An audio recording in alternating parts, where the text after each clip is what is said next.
Oke, Assalamualaikum warahmatullahi wabarakatuh, Pak Hendra dan teman-teman sekalian.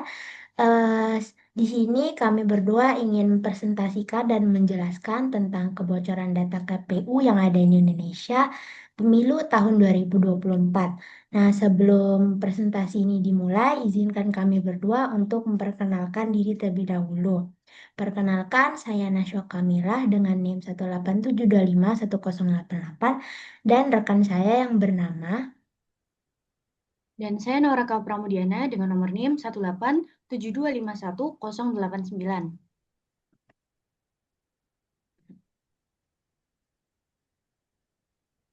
Baik, di sini saya akan menjelaskan tentang latar belakang adanya kasus kebocoran data pada pemilu tahun 2024.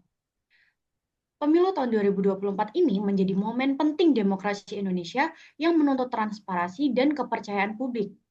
Namun, muncul isu kebocoran data pemilihan yang diduga diretas dari sistem KPU hingga ratusan juta data, yang menimbulkan ancaman terhadap keamanan data pribadi serta kredibilitas pemilu. Kasus ini mencerminkan lemahnya sistem keamanan cyber sehingga diperlukan penguatan perlindungan data, transparansi agar integritas pemilu tetap terjaga. Oke, untuk kronologi kejadian di sini kami ambil di tahun 2024 dan 2023. Nah, untuk tahun 2024 itu terjadinya kasus kebocoran data pemilu terjadi pada saat Peretas Jimbo membocorkan sekitar 204 juta data pemilih dari situs KPU di Bridge Forums. Nah, hampir sama kejadian ini dengan DPT KPU. Nah, data-data tersebut mencakup NIK, KTP, alamat, hingga nomor TPS identik dengan DPT resmi. Nah, kebocoran ini menimbulkan keresahan publik dan menyoroti lemahnya perlindungan data pribadi dalam pemilu.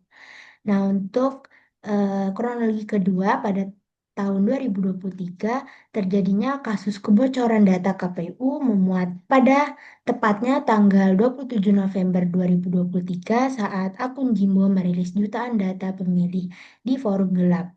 Nah, KPU bersama BSSN dan Polri segera melakukan mitigasi, lalu merilis siaran pers resmi tepatnya pada tanggal 29 November tahun 2023. Nah, isu ini berlanjut hingga 28 Februari tahun 2024 ketika BSSN memaparkan kronologi lengkap dalam sidang DKPP.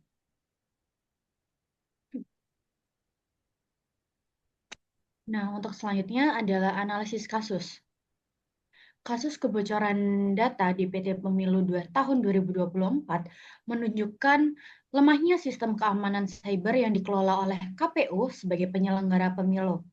Informasi yang bocor tidak hanya berupa identitas dasar, tapi juga mencakup data sensitif seperti NIK, nomor KTP, alamat lengkap, hingga nomor TPS yang seharusnya dilindungi secara ketat. Dan data-data ini beresiko disalahgunakan untuk penipuan maupun manipulasi pemilu, sehingga menurunkan kepercayaan publik dan masyarakat sekitar. Namun hal ini menuntut perbaikan sistem keamanan, penguatan regulasi, dan integritas pemilu tetap terjaga. Lalu, kasus kebocoran data pemilu juga memperlihatkan masih rendahnya kesadaran dan literasi perlindungan data dalam tubuh KPU. Regulasi internal yang ada belum memiliki kekuatan hukum setara dengan undang-undang, sehingga tidak cukup melindungi data pemilih, yang mengakibatkan informasi sensitif jutaan warga mudah terekspos dan menimbulkan potensi penyalahgunaan data. Nah, selanjutnya di sini ada beberapa cara mencegah kebocoran data. Yang pertama itu penguatan sistem keamanan cyber. Jadi, caranya itu bisa menggunakan enkripsi. Jadi, caranya itu sistem berlapis dan pembaruan rutin agar data sulit diretas. Nah, yang kedua ini penerapan tegas Undang-Undang Perlindungan Data Pribadi. Jadi, diterapkannya sanksi yang jelas untuk mencegah kelalaian dan melindungi data pribadi. Dan pastinya tingkat keamanan jauh lebih tinggi. Dan yang ketiga, pembentukan lembaga pengawas data independen. Nah, selain KPU, dibutuhkannya lembaga independen yang khusus mengawasi pengelolaan dan keamanan data pemilih. Nah, dengan adanya pengawasan independen ini, potensi penyalahgunaan atau kelalaian bisa ditekan dan transparansi lebih terjamin terjaga. Yang keempat, peningkatan literasi dan pelatihan petugas.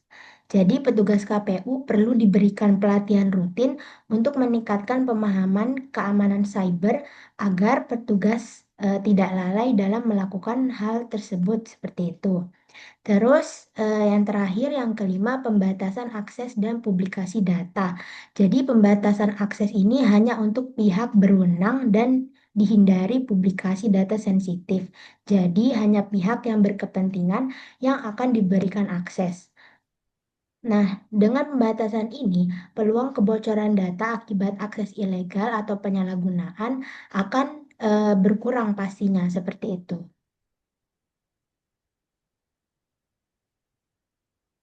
Baik, kesimpulan dari presentasi kami hari ini adalah kasus kebocoran data pemilihan pemilu pada tahun 2024 menunjukkan lemahnya sistem keamanan cyber KPU dan kurang kuatnya regulasi perlindungan data di Indonesia. Kebocoran yang melibatkan 204 juta data sensitif termasuk NIK, KTP, alamat, hingga nomor TPS yang terekspos menimbulkan keresahan publik karena berpotensi disalahgunakan untuk penipuan maupun manipulasi pemilu, sehingga merusak kepercayaan terhadap demokrasi yang ada di Indonesia.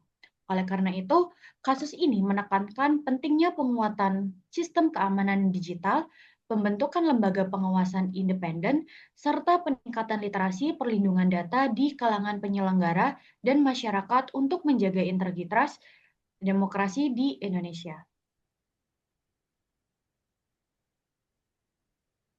Nah, berikut di sini ada beberapa sumber yang kami dapatkan. Yang pertama ada dari berkas.dpr.go.id, yang kedua ada dari www.kpu.go.id, dan yang terakhir ada dari Dinas Tirif.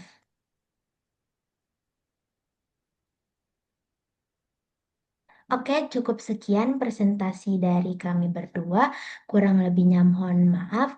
Terima kasih. Wassalamualaikum warahmatullahi wabarakatuh.